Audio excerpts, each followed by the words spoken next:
Vamos lá. A obra de Deus, né? Deus tem um plano, nós falamos sobre isso na última aula, e aí foi até uma brincadeira que nós fizemos, né? Deus tem um plano para todo mundo, como é que é isso? Qual é o plano de Deus? Falamos um pouquinho sobre isso, né? E ninguém pode impedir os planos de Deus, as decisões de Deus não dependem de nada nem de ninguém, né? Falamos sobre a liberdade humana com relação à soberania de Deus, né? E aí o Duarte até trouxe uma contribuição importante, falando que esse termo livre-arbítrio ele não existia, ele só foi surgir muito depois. Mas o importante é a gente entender a respeito da vontade, da decisão, da escolha, né? Independente do termo que seja utilizado. Até uma aluna perguntou na aula, mas Eva poderia recusar? Como é que seria? Então, Deus ele não se surpreende, Deus ele não é pego de surpresa, ele não fica de boca aberta com as coisas que a gente faz, ele nos conhece, ele sabe. Então, ele não correu nenhum risco, tudo já estava preparado, e como o pastor acrescentou muito bem na aula, o pastor disse que Hebreus fala que Jesus já havia sido o Cordeiro já havia sido sacrificado antes da fundação do mundo, né? Então, tudo que aconteceu não foi uma surpresa, tá? Deus ele já sabia de tudo, que nós teríamos a possibilidade de escolha e teríamos total liberdade de aceitar ou de rejeitar, de rebelar, e ele nos deixou completamente à vontade, como nos deixa até os dias de hoje, né?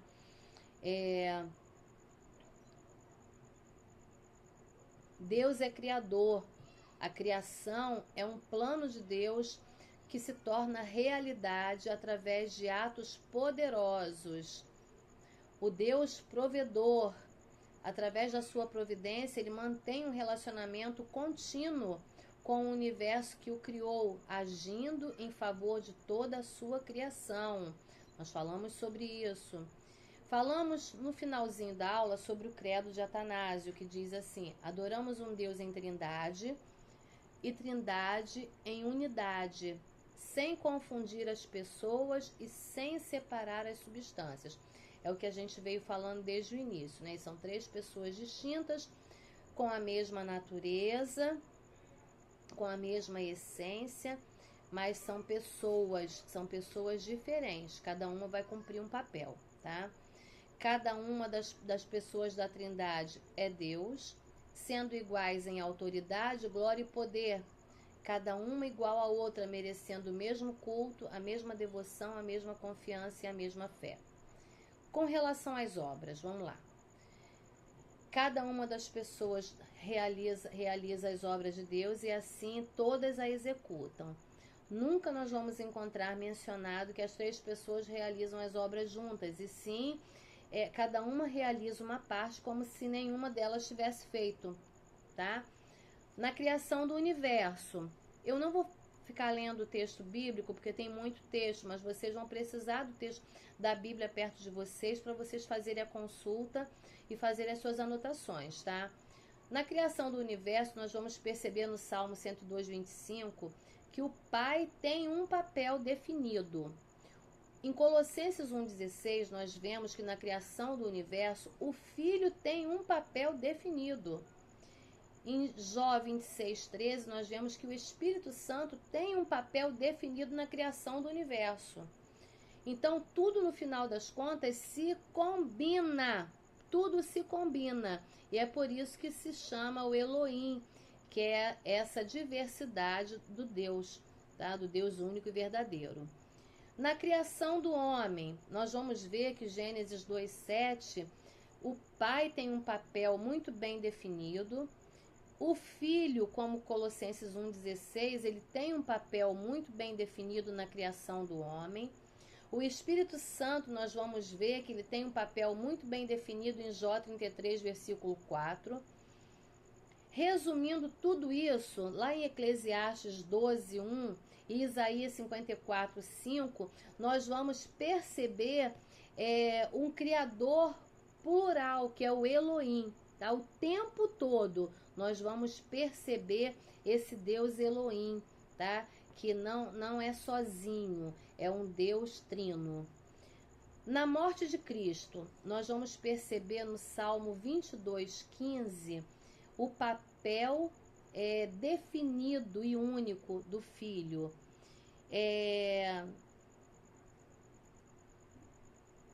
Gálatas 2:20 e João 10:18 vai mostrar o papel do Pai na morte de Cristo. Hebreus 9:14 mostra o papel do Espírito Santo na morte de Cristo. Na ressurreição, Atos 2:24 mostra o papel específico do Pai na ressurreição do Filho. João 10:18 fala do papel do Filho na ressurreição. E 1 Pedro 3:18 fala do papel do Espírito Santo na ressurreição do Filho. E na inspiração das Escrituras, qual é o papel do Pai? 2 Timóteo 3,16 fala sobre isso, né? Toda a Escritura é divinamente inspirada, é um texto muito conhecido. 1 Pedro 10:11 fala sobre o papel do Filho na inspiração das Escrituras. E 2 Pedro 1:21 fala sobre o papel do Espírito Santo na inspiração das Escrituras. Então nós vamos ver que eles trabalham juntos, mas cada um no seu tempo e do seu modo, tá? Cada um tem um papel fundamental. Então eles não se atropelam, eles não se sobrepõem, não se diminuem, eles estão no mesmo grau de hierarquia, tá? E por isso existe esse respeito mútuo entre eles, tá? A doutrina da Trindade, como que ela é vista no Antigo Testamento? Aqui está escrito Velho Testamento, mas eu tinha uns professores que falavam assim, não fala velho, não fala antigo, é melhor, fica a critério de vocês, tá? O Velho Testamento, logo no início, ele já começa lá em Gênesis 1 mostrando essa pluralidade de Deus, né? O Elohim, né? Façamos, demonstrando claramente que existe uma trindade ali. E a gente vai encontrar isso logo nos primeiros versículos, né, da Bíblia, logo no primeiro versículo da Bíblia, falando dessa divindade, né? No princípio criou Deus e o Espírito se movia sobre a face das águas. Então a gente percebe logo aqui nessa fala que o Deus Criador, o Criador de todas as coisas é Deus. E o Espírito Santo, seu papel era se mover sobre aquele mundo, e como é até hoje, com o propósito de nos conduzir, de nos guiar, de nos instruir no caminho que ele deseja que nós andemos. Tá? Então, os papéis estabelecidos para cada um, eles são eternos e imutáveis. Tá? A palavra, então, Elohim, que é Deus em português, é o primeiro dos nomes da divindade e é justamente um substantivo plural, mas também singular no significado que se refere a um verdadeiro Deus. É o único e verdadeiro, mas sabendo que ele é trino, tá? E os nomes de Deus no plural. Lá em Gênesis nós vemos o Elohim, né? E esse nome a gente já viu aqui, que é para deixar bem claro a questão da trindade. Mas existem outros versos que Deus aparece falando consigo mesmo, e com isso ele vai demonstrando dentro dessa trindade que existe um conselho, tá? Existe uma unidade. Então sabemos que Deus ele não toma conselhos, ele não pede conselhos, né, para ninguém. Então esse conselho, essa conversa, né? Esse diálogo acontece entre a Trindade, é entre eles ali, o Pai, o Filho e o Espírito. Eles conversam entre si, eles tomam as decisões entre si, tá? Essa autoconversa, ela jamais vai poder acontecer com anjos, tá? O que nós vemos em textos bíblicos são Deus dando ordens a anjos, né? Mas essa conversa de conselhos, né, definições de coisas que precisam ser feitas, isso aí vai acontecer entre a Trindade. Quando se fala do anjo do Senhor, esse anjo do Senhor se trata do Logos pré-encarnado, que é o Deus Filho, numa manifestação angelical ou até mesmo numa manifestação humana, tá? E algumas dessas manifestações a gente percebe em textos muito conhecidos, como o anjo do Senhor aparece para Agar no deserto, o anjo do Senhor visita Abraão lá nos carvalhos de Manre, né? O anjo do Senhor se aparece para Moisés, o anjo do Senhor para Israel, o anjo do Senhor para Balaão, o anjo do Senhor para Gideão, para Davi, para Elias e por aí vai, tá? Então, todas as vezes que isso acontece, é o próprio Jesus, tá? É o Deus Filho que aparece numa manifestação ou humana, tá? Ou numa forma angelical. Então, esse anjo, ele é adorado, tá? Êxodo 3, versos 5 e 6, a gente vê isso. Se ele não fosse Cristo, se ele não fosse o próprio Cristo, essa adoração a um anjo seria uma blasfêmia, né? Receber uma adoração que é devida somente a Deus. Então, esse anjo do Senhor é o próprio Cristo. Essas manifestações que acontecem no Antigo Testamento, elas têm por finalidade prever a hora em que finalmente ele viria na carne. Então, só com uma única exceção em que o anjo não é o Logos, está lá no texto de Ageu 1,13, né, onde o próprio Ageu é um mensageiro do Senhor.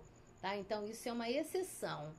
Outras provas bíblicas dessa afirmação está aqui a demonstração em Gênesis 17, Josué 5, Juízes, Zacarias, e o texto bíblico está ali para vocês fazerem a consulta de vocês, tá?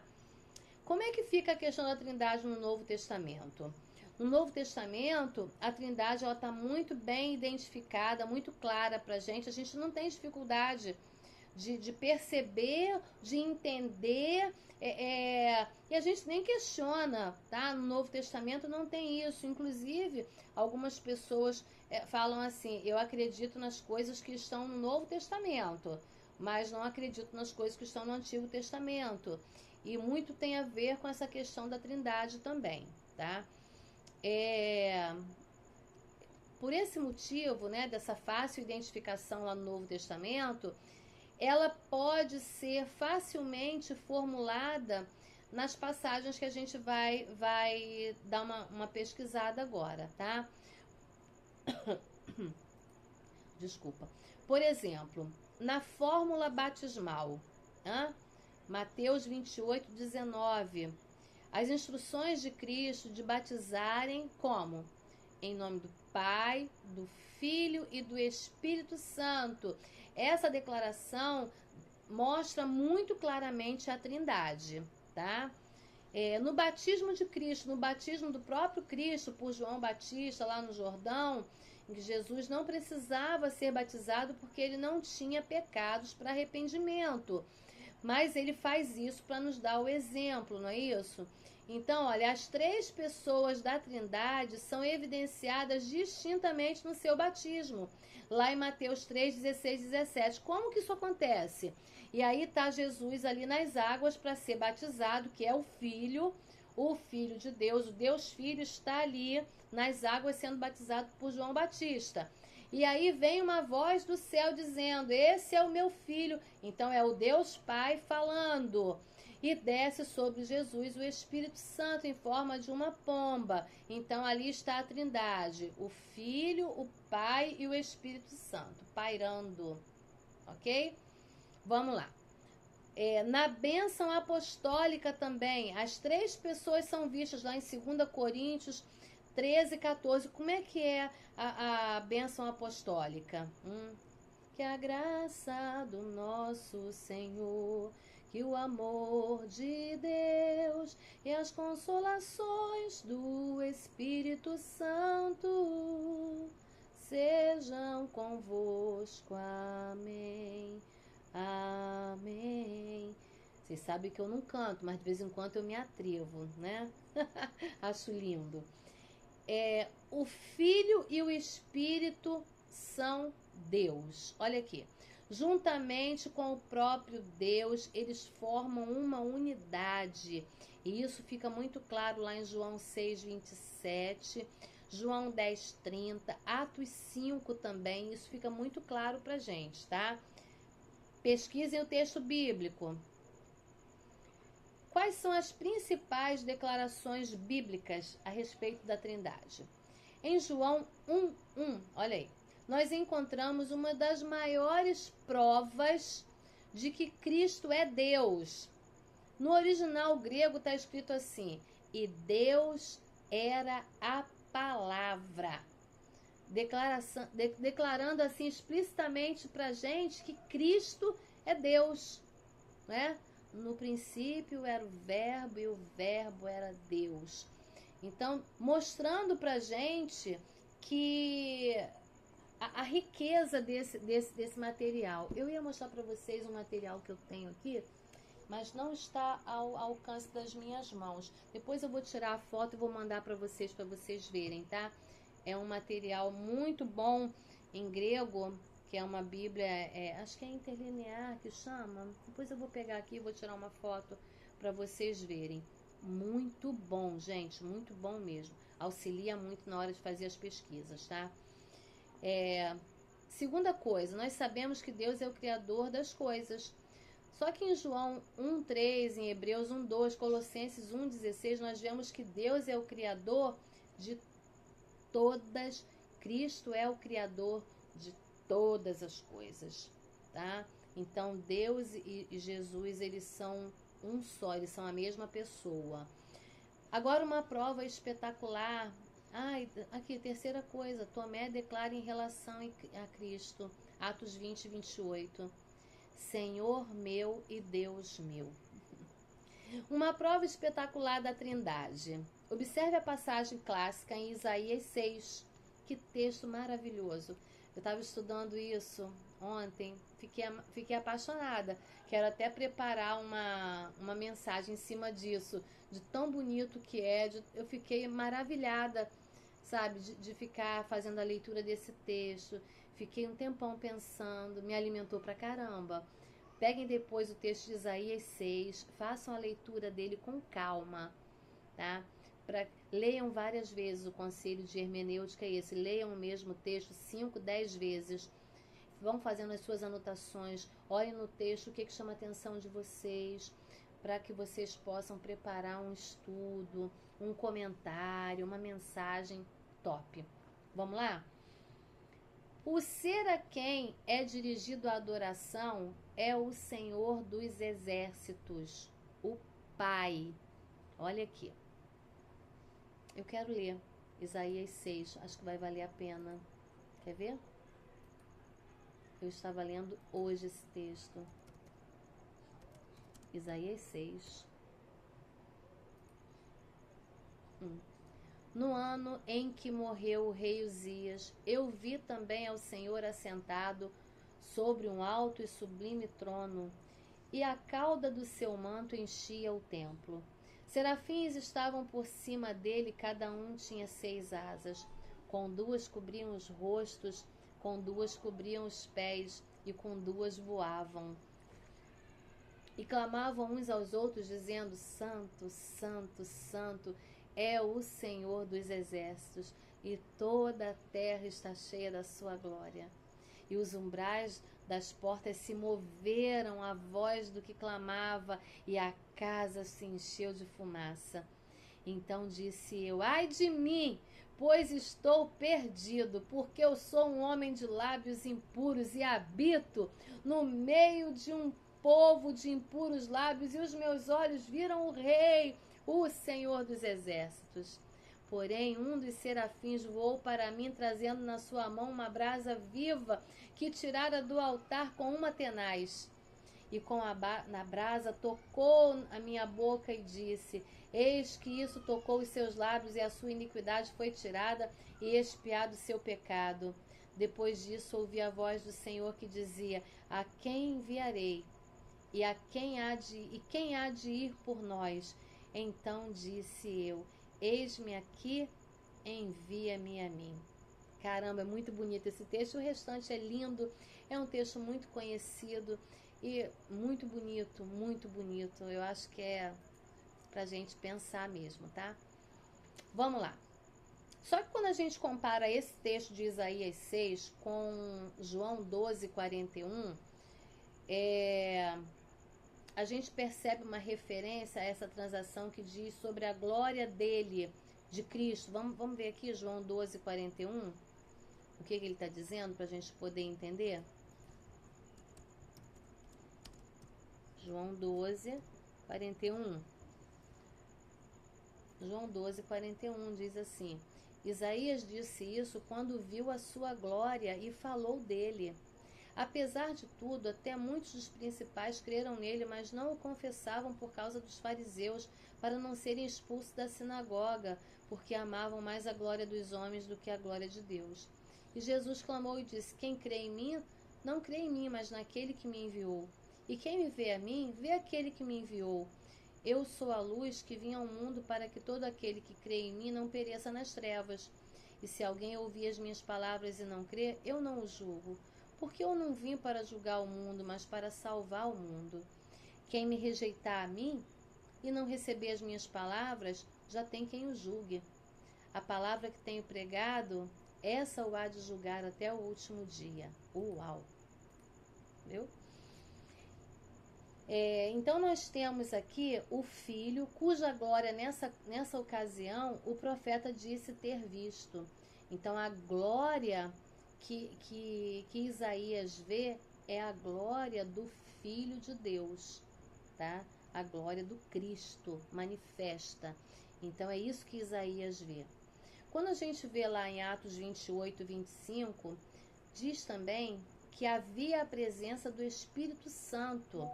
E as palavras desse versículo, Isaías declara que foram ditas na mesma ocasião pelo Senhor dos Exércitos. Então, resumindo todas as circunstâncias de Isaías, nós temos o lugar, que é o santo lugar dos santos, a repetição da homenagem 3 vezes, que é santo, santo, santo, o único Jeová dos exércitos, o único Senhor dos exércitos a quem a adoração é dirigida. Nós temos o nome plural usado por esse único Jeová, que é nós.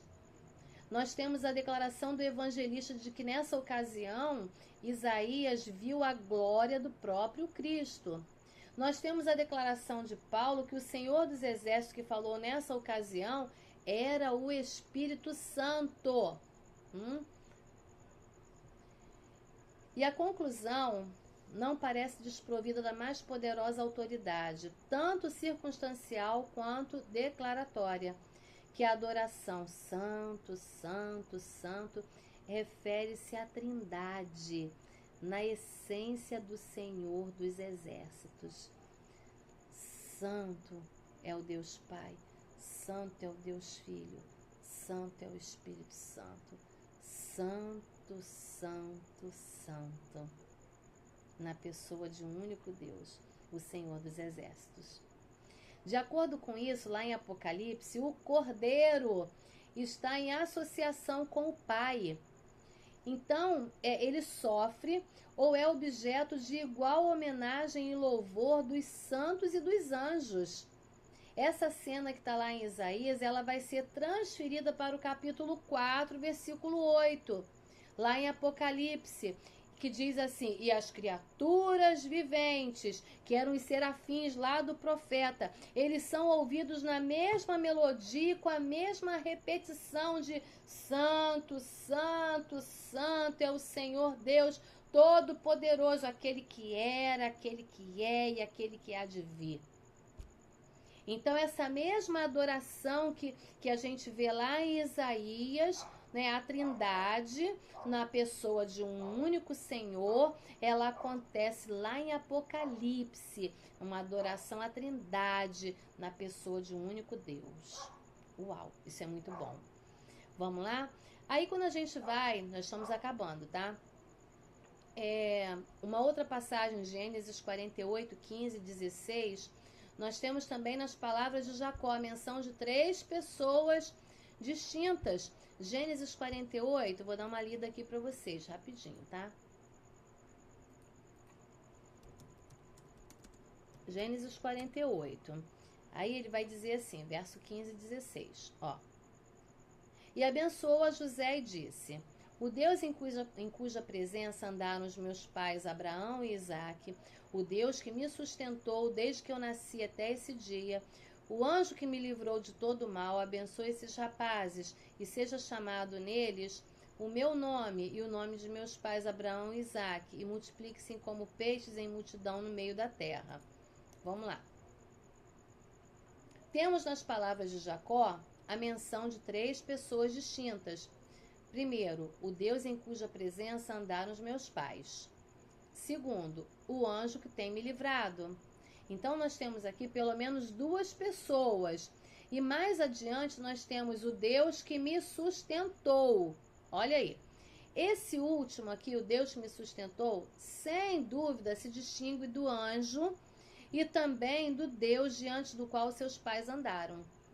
Portanto, nós temos aqui 3 pessoas distintas, sob 3 nomes pessoais e realizando cada um uma obra diferente do outro. Cada um realizando uma obra distinta e recebendo a adoração que é devida somente a Deus, porque os 3 são um só. Então, os outros 2 são pessoas divinas, porque as Escrituras confirmam isso. Eles escrevem o Deus Pai como líder, o Mestre ou aquele diante do qual os nossos pais andaram. E o Filho, né, que como Goel, que é um termo hebraico, que o anjo que remiu. E Deus que é o autor de toda a iluminação, a santificação e conforto, como o Espírito que vai fornecer o alimento espiritual e nos alimenta com ele mesmo. Então, tem outras passagens bíblicas também que vão atribuir a Cristo como sendo o próprio Deus. E tem aqui para vocês, Romanos 9,5, Hebreus 1,8, para depois vocês lerem com calma. A personalidade do Espírito Santo. Uau, estamos terminando. Uhul! Vamos lá. A Bíblia, ela dá algumas designações da pessoa do Espírito lá em João 14, 26, João 15, 26 e por aí afora. Chamando a pessoa do Espírito Santo de Paracletos, tá? Ou Paráclitos, que só admite como tradução Consolador. Lembra que Jesus disse para os discípulos que ele iria, mas que viria o Consolador, tá? Então, são atribuídos para a pessoa do Espírito Santo algumas características, como inteligência, sentimentos, tá? Exemplo, lá em Romanos 8,16, nós vemos que o Espírito Santo ele tem inteligência. Em Atos 16:7, nós vemos que ele tem vontade. Em Isaías 63:10 e Efésios 4:30, nós vemos que ele tem sentimentos. Ele realiza atos próprios de uma pessoa, como sondar, falar, testificar, ordenar, interceder, vivificar, tá? E ali estão os textos bíblicos para vocês consultarem depois. O Espírito Santo ele é colocado lado a lado com outras pessoas, como os apóstolos, lá em Atos 15, 28, com o próprio Cristo, em João 16, 14, com o Pai e o Filho, em Mateus 28, 19, e são dados a ele, ao próprio Espírito Santo, nomes divinos também. E isso vocês podem consultar em Êxodo 17, Hebreus 3, 1 Coríntios 3. Gente, a gente vai finalizar por aqui. Leiam o material, eu vou compartilhar para vocês agora esse finalzinho, tá? Para vocês salvar e poderem fazer as suas perguntinhas aí do final, aquelas questões que eu preciso dar nota. E na dúvida me perguntem, me procurem, tirem suas dúvidas comigo, tá bom? Espero que vocês tenham gostado, que isso tenha sido assim gratificante para vocês.